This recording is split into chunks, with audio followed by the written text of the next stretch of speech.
Last time on the Ouija Rip-Off Universe. Come on, man. We need 6. Everyone's into this. Don't wuss out on us. Alright, you think you can do whatever you want without consequences. You have no idea what you're playing with. It's just a game. Will you just play for crying out loud? Gotta admit, it was a rush and a half. He hit him over the head. He took the bat from him and he whacked him right in the head.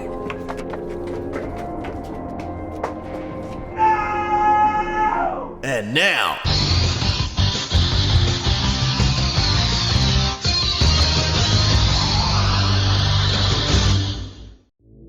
this movie should have just been called Rabbi Exorcist. What sets this spooky movie apart from traditional Western possession movies, it's actually a Judaic exorcist movie, as opposed to the usual Catholic Christian ones. And I'm not pointing this out as a negative. I have nothing against Jewish-centric movies. One of my favorite comedies ever, which is criminally underrated and unknown, is The Frisco Kid, starring Gene Wilder and Harrison Ford. Hey, what kind of crazy horses they got in this country? What do you call this in Jewish? Tuchus. Or you keep your eyes on this tuchus and don't take them off till I tell you. Keep my eyes on the tuchus. Most religions have the whole demon dark entity thing going on. There's a great horror film on Netflix called Under the Shadow, which is a really good horror film set during the Iran-Iraq War of the Cities in the 80s. And not only does our main characters have to live in constant fear of being bombed, it also has a Muslim demon in it. This movie perfectly blends the demonic horror genre with a religious culture that's not typically represented in these types of movies. But the way this movie plays around with this original Jewish setting is kinda smug. Jesus, this isn't a cabin, it's a mansion. Could you, watch your language, please? What? We're Jewish. I can say Jesus. Oh, he said the JC word. Edgy. Yeah, I should probably get rid of these. I just paid $35.99 for those. You're just gonna chuckle? In the Jewish tradition, we don't believe in flowers for mourning. Yeah, good one, idiot. Fuck, should have done your research. Is this Jewish? You mean Hebrew? Right, Yossi? Yeah, but it's not Hebrew. Yeah, I bet you didn't know the difference, you Catholic f***wit. This ain't your Christian/Catholic grandfather's exorcist. This also applies to the Ouija board itself. This thing is also stupid. Maybe because you're not asking it the right questions. Now, everyone knows what a dumb Ouija board is, especially in terms of a horror movie. You play with it and demon shows up. But if you read into it more, there's crap you're meant to do. Ask it certain questions, never play alone, always say goodbye, whatever. But not everyone knows that. And when you write your characters to explain those rules in a smug way, it's like, fuck you. It's a 2-player game. The more the better, up to 6. Think about it. With 2, we could fiddle with the spirit plane of existence. But with 6, we could penetrate that realm and bend it to our will. He said penetrate. But going back to the whole Jewish theme, this movie is such a basic bitch in terms of a Ouija demon movie that the Jewish element literally adds nothing original. It's just like The Exorcist, but instead of a crucifix, the main character has an anti-demon action yarmulke. But more on that later. Let's get into the story. Hear anything?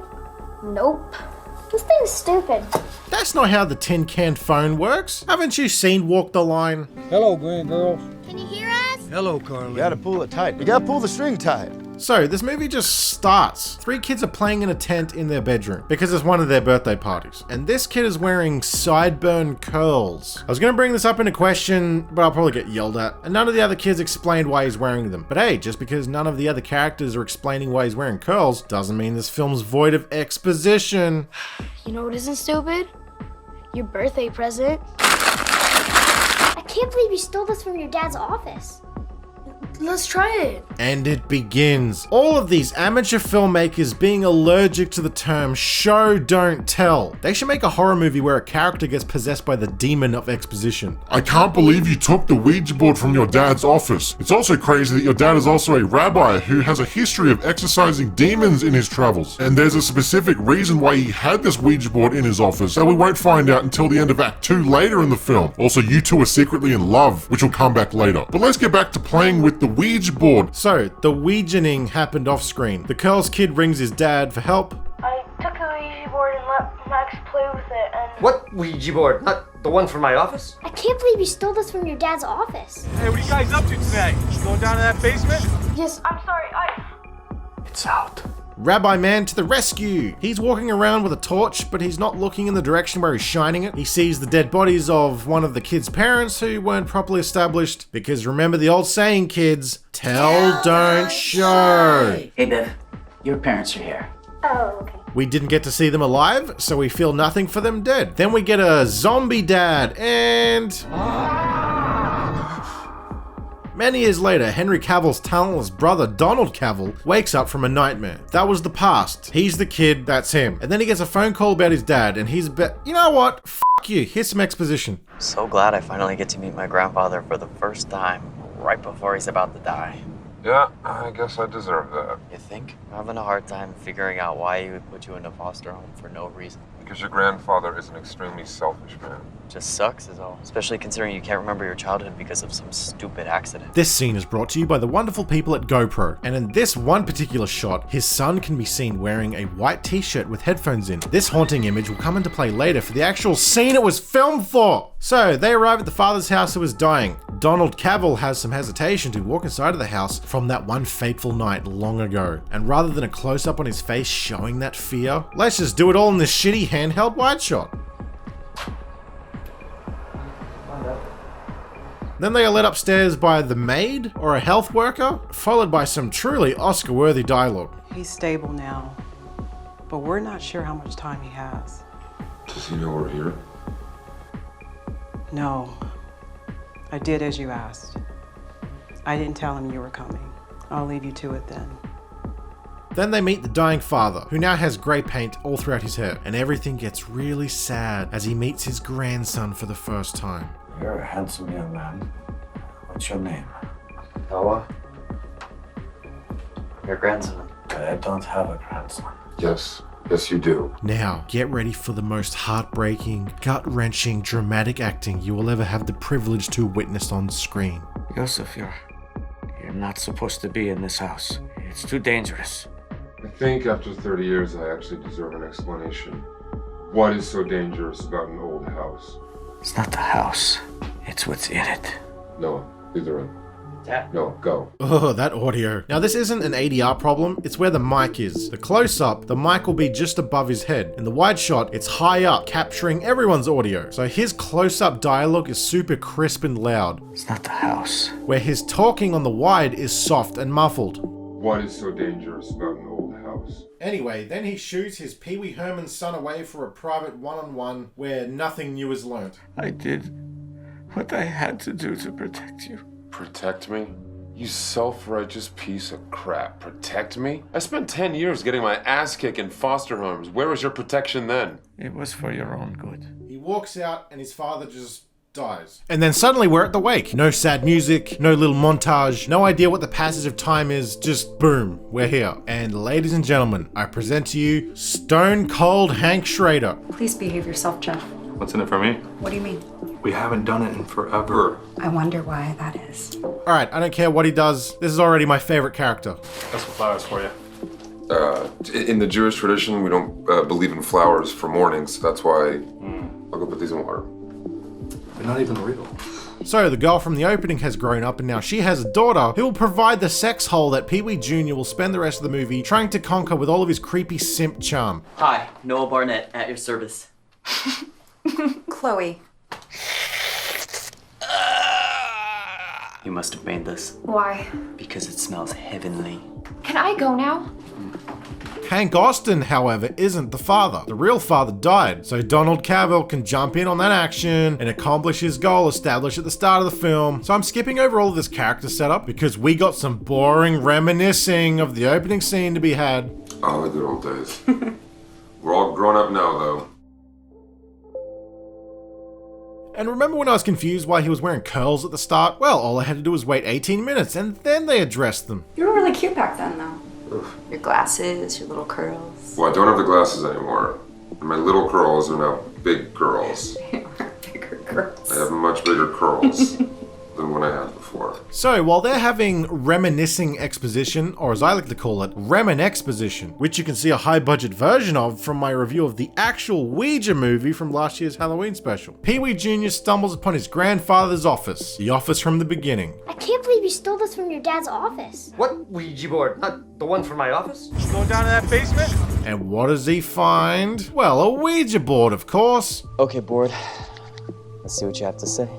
And then she offers to him that he and his son come with them to this cabin over the weekend. And he's like, oh, my son's got school on Monday. Meanwhile, Pee-wee Jr. leaves his dad's office and the Ouija does a spooky. And that night, some scratches keyframe down his back. Then it's time to go. Pee-wee is bummed that they can't go to the cabin, so they decide to go anyway, just so Donald Cavill doesn't look like a lame dad. Now we get to the GoPro scene that was teased earlier through the spooky continuity error. It's just funny with movies like the previous one. It's so amateurly made that you can almost see how the movie was made, where this movie, you can see how it was made.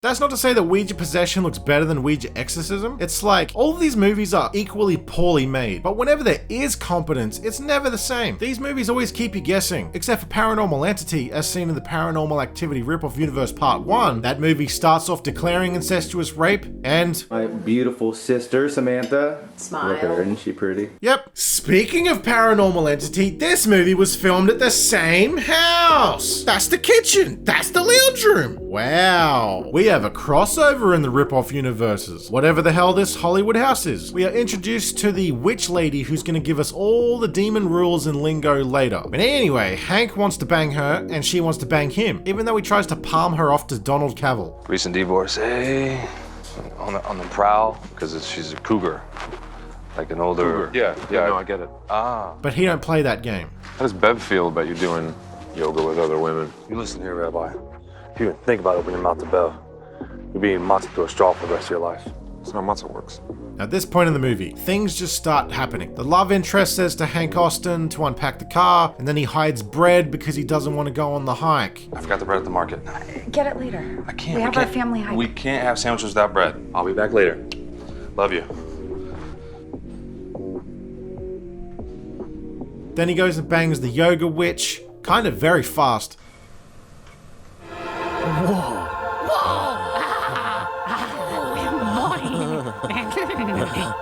Come to Butthead. And then later he acts all jealous. Guy's awfully chummy, huh?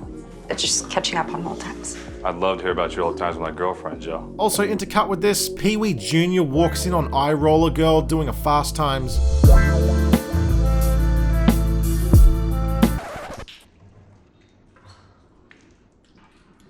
Then she's sunbaking in the shade while Pee-wee is perving on her. I know you're there, perv. And then... How'd you get in here? And they are on a walk. I guess this is all character development. Get out! Oh my god, just like in Paranormal Entity. Sorry. Shit. And then a whole bunch of nothing. Oh, boring after walk chat. Oh, boring dinner. Oh, boring more character development. But then a telepathic flash from a handshake triggers something from his past. And then these two argue over obvious cheating, more doing nothing around the house. And then suddenly 2/3 in and now it becomes a horror movie.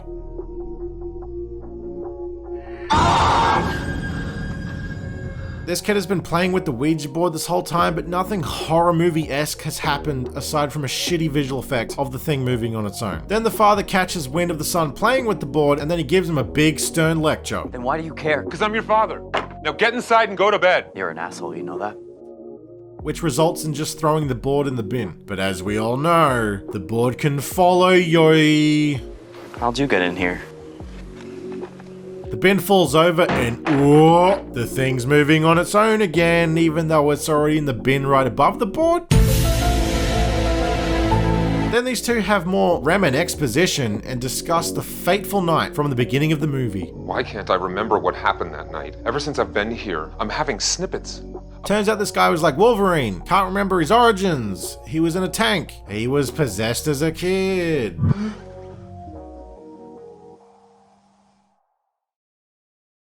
Now, it's time for this guy to actually show some emotion. Cue the Oscar-worthy drama. You took the Ouija board out of the trash and you brought it back in the house. No, I didn't. Then it didn't just jump up and go inside by itself. Maybe it did. What did you just say to me? That performance speaks volumes. Don't you start playing with this stuff, buddy. Your grandfather messed around with this? Look how he turned out. Yeah, he lived to be an old man and then died of cancer. Wait, how is that because of a Ouija board? Then Pee-wee and the daughter finally bond, and when you should be focusing on their character emotions, you're too distracted by the hard cutting of on-set audio. Did you really talk to your mom and granddad? You're gonna tell me I'm crazy too. No. I'm serious.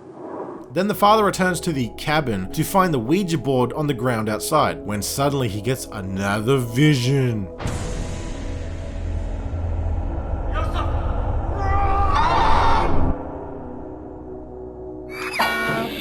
He then wakes up sometime later and all the tension has been resolved. I'm so sorry for everything. Let's not go saying something you can't take back now. What? Then demon shit. Right, that's what this movie's about. Oh, thankfully the homewrecker woman is a shaman.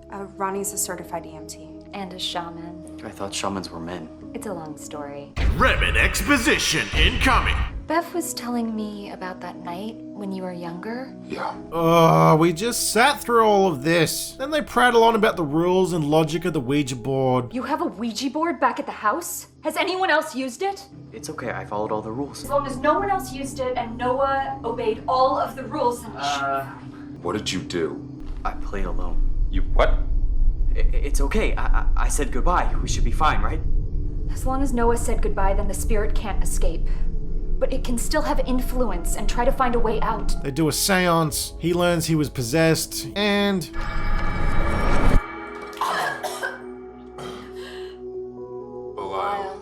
And to explain who this demon is, we get a spooky, scary book covered in poo with a low-resolution drawing that they downloaded off the internet. Cool! 1 hour and 12 minutes in, and nothing good, let alone scary, has happened. Until now. Suddenly we cut to Hank Austin, who's on his own, cruising around the house when he spots the Ouija, boy! Sick. I used to have one of these when I was a kid. Is Joe trying to do my girlfriend? Someone's gonna get possessed! It's broken anyway. Refill. Did this film just get good? Hank Austin's gonna f some up. We got the countdown. It's Evil Deading, but whatever. Get ready. Oh, you gotta be fucking kidding me. Bev's here. Bev, Jeff is here.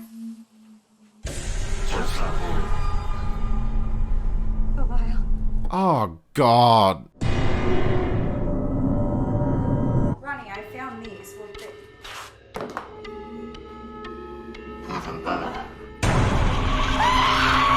Of course. Why would I think this movie would get good? And so, he chases her around the woods, and they wanted to make it look like moonlight, so they stuck a blue light on the back porch and left it in the shot, chasing, hiding, forgetting to do the possession visual effect the whole time, and or just not cutting it shorter. The color grade turns off once the visual effect stops. Boop! Then this guy has the most ungenuine acting ever. Don't make him just yet, cheater. I'm so sorry, Beth. Then she pulls his heart out, which isn't in the wide shot, then she eats it. Then the voodoo hussy pours a salt circle around the main characters. Get inside the circle. But nothing's coming out. It is out. What do you mean it's out? We need to get Jeff into water. What? Why? We need to lure him into the pool, and you can exorcise him. What? Me? Why me? You're the shaman. Get off of me, you dirty hippie! I need my mom! Good one. It's okay. We'll save her, I promise. I'm not the runaway saving bitch.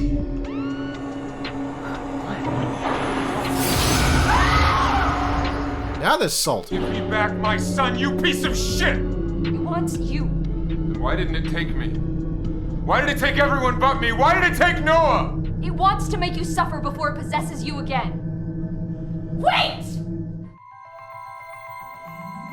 Now, the time has come. Donald Cavill must become the Jew he was born to be.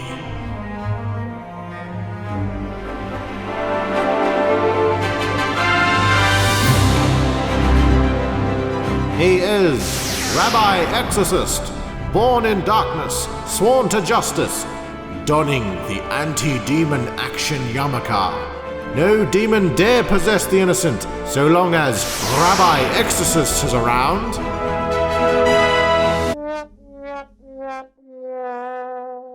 Beverly? I'm so sorry. I'm so sorry. Damn it, I was expecting laser blasts and explosions. Star of David beams? From the eyes? But nah.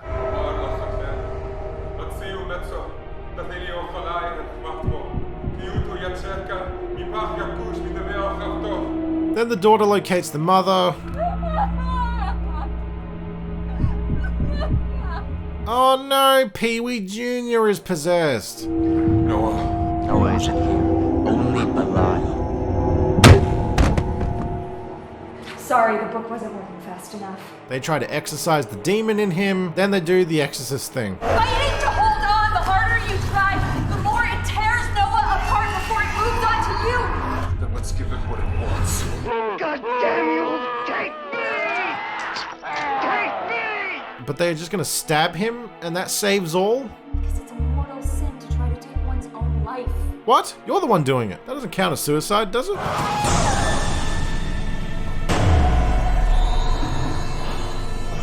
Oh, but then there's a final struggle. Oh no, spooky demons. What?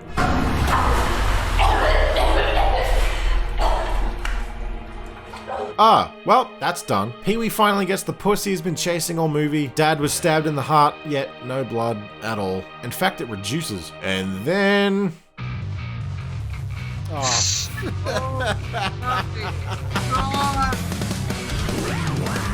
Like, what is this? A Marilyn Manson knockoff? And that was Ouija Exorcism. This movie is very basic. This is why I addressed the Jewish setting at the start of this review. It's the only way this film is different in that regard. I even give it points for it. But literally every other aspect of this movie is so by the books. It's the most simplistic horror plot that literally writes itself. Now, the next Ouija film is, oh boy, let's just say a lot to unpack. It's gonna take some doing, but hopefully it'll be done soon. And if you want to stay updated on that, you can do so by supporting me on Patreon for just $1. Bet $1. $1. For $1, you'll never miss an update and will always know what's coming next. But until then, you can rewatch all of my past Ripoff Universe videos, or even try to track down the Frisco Kid. My other friend, Rabbi, asked me to bring this here to you. I mean, bring this to your father. What is it? This thing, I don't know. I think it's some kind of Torah. A Torah? So where is he? Who? The rabbi. Where's the rabbi? Oh, where's the rabbi? The rabbi? I don't rightly know, ma'am. The last time I seen him, I was busting my britches in the cat house. All you nerds are jizzing over the new Indiana Jones movie, clamoring to see an elderly Harrison Ford who is literally falling to pieces. Why not watch a great movie when he was still in his prime? To be honest, I just want to keep showing clips from the Frisco Kid. My name is Avram Belinsky, and I come from a small village in Poland. And don't you judge people by their appearance. We have a rabbi! We have a rabbi!